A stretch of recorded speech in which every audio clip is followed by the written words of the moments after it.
Okay, so in your programme, it says that Cynthia Smith is supposed to be chairing the session, but she couldn't join us, so I'm going to be chairing this panel and introducing the next speakers. So I'm going to be talking about, I need to first of all work out my technology. Can you explain the...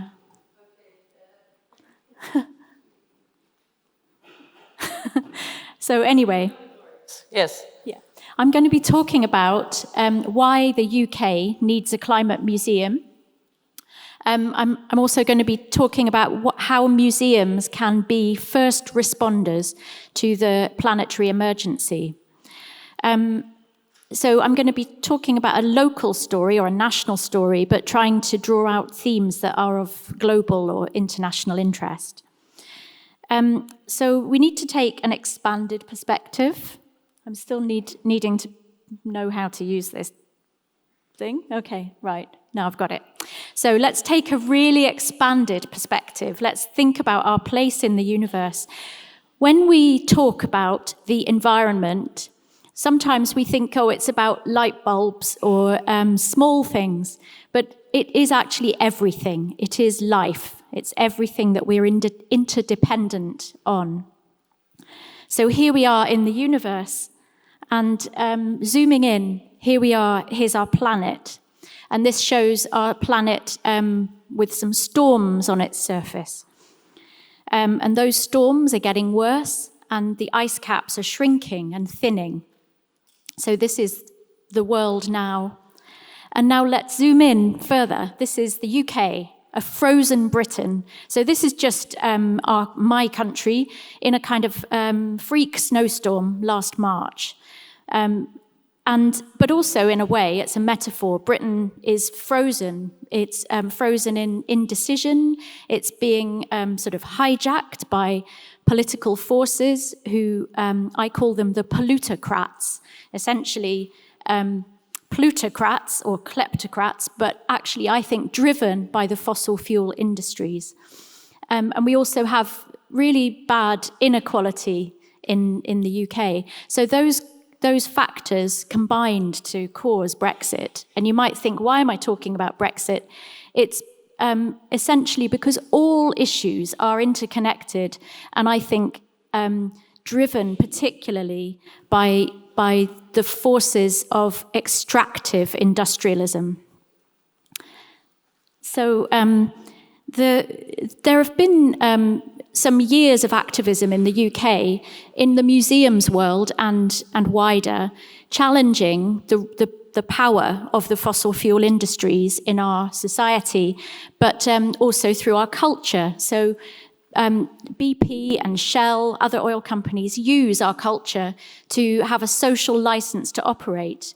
And here we can see an example of activism, of complaining about fossil fuel sponsorship. And within museums, there has been a rise in activism. We heard this morning about the Happy Museum project, which is great, and I'm involved in that. But on the whole, there hasn't actually been a lot of work that has really connected with the emerging environmental movement. And also, there's been, but things are changing. Do you recognize this image? I don't know, have you seen about this in your news? I know that people from the UK will have done. This is the Extinction Rebellion, who organised the International Rebellion in April. So they took over urban spaces in the City of London and many, many places around the world. So from this point on, combined with Greta Thunberg and the worsening state of the planet, we're increasingly seeing public recognition of the emergency, not just recognition, but anxiety and demands for political change. And we're also seeing in the UK a greater call for funding and support for cultural practice that actually engages with the planetary crisis. The Arts Council in the UK just are really not listening, I'm afraid, to these public calls. So I'm involved in a movement called Culture Declares Emergency. I am going to talk in a bit about my climate museum, but part of the work I'm doing is about advocacy. It's about working collaboratively with others to support, to provide resources for cultural organisations to declare emergency. So this project is it's a global movement. It's a register for artists and museums and others to declare a climate and ecological emergency. And we launched in April with an amazing procession around London. This is us in Tate Modern.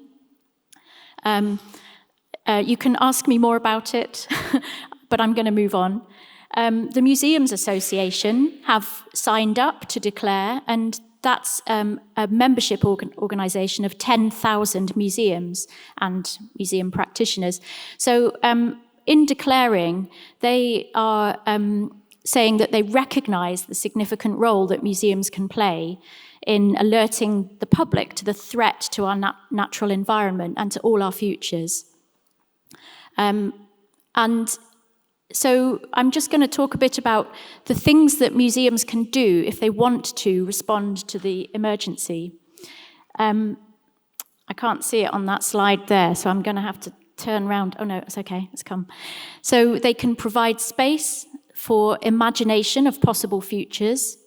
They can work with the public to shift to a regenerative economy.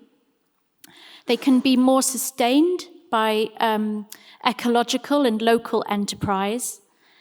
They can, as I've mentioned earlier, they can refuse partnerships with fossil fuel industries, and they can aid learning from past and from indigenous cultures.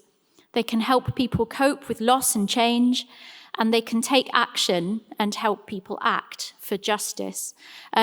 I've written a blog post today that I'm going to post that goes into much more detail about these points. So my blog is called thellearningplanet.wordpress.com. So you can read more there. Sorry, I'm really struggling with this. I decided a year ago to set up a museum that would model the ways that museums can actually respond to the emergency and work with their communities. So in a way, it's a museum, but it's also a training program. So I run workshops and I use museum artifacts and tools and collections to help other cultural workers, whether they're museums or artists or community workers, to give them courage and tools to know what to do. So the first rule of Climate Museum is talk about climate change, and that's why the logo is 2 overlapping speech bubbles, and it suggests that people need to come together and find common ground. And so these are the values and principles of Climate Museum UK, and one of them in particular is about working with cultural workers, and really that is its goal. But when we create a pop-up museum, it's then open to the public, so it's a mix of public engagement and training. It's quite complicated. It's not like any other museum I've heard of.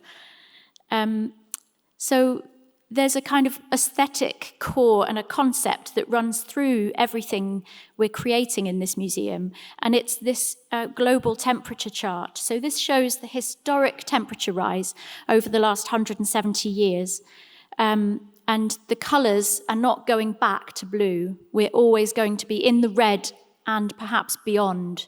Who knows what's beyond the red? So in a way, it's a program about telling the truth, promoting the science, but it's also about justice and about the human experience of climate change. So, for example, we are trying to explore the experiences and the voices of people that live all around the world in the global south, the people on the front lines of climate change. It isn't just about the experience of people living in the UK. And this is just a glimpse, really, of some of the tools and the pop-up experiences that I'm creating. It's quite scratch. Everything at the moment is being prototyped. Okay. More of the tools. You can see a website called climatemuseumuk.org, and that's where you'll find lots of blog posts about the pop-ups. A big idea called Possitopia is part of it. I'm running out of time, that's why I'm speeding up. But really just to conclude that it's important to get thinking about the environment in more than just technocratic terms, to take a much more expanded perspective, to think about the fact that we are one, this is our only planet, and that we are miraculously capable of great change. If we can envisage the universe, we can work miracles. Thank you.